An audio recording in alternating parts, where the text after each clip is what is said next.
know how much I believe this statistic because that's a huge number, and I'm not really sure how you'd even calculate it.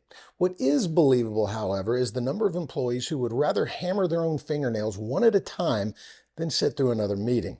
Now, as a result of more companies relying on remote work these days, many employees have seen the number of work meetings increase as a means of keeping everyone engaged and aligned.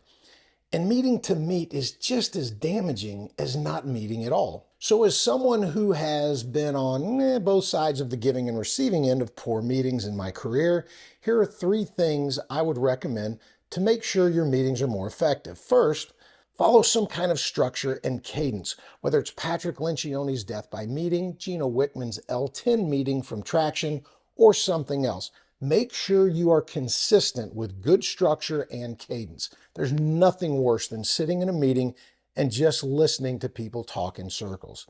Second, holster all phones and other distractions. And what I mean by that is put the phones away. It's incredibly disrespectful and distracting when people interrupt the meetings with calls, emails, or texts.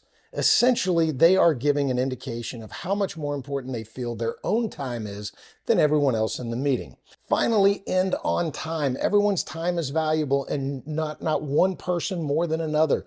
Just because the leader of the meeting doesn't have something contiguous on their calendar doesn't mean that others don't. Droning on and on without respect to the clock, the one resource that we all have in common, is also very disrespectful.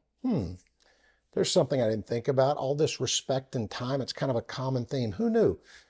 Meetings are incredibly powerful and important when done correctly. As leaders, though, it's our responsibility to set the tone and ensure the meetings are an effective use of everyone's time.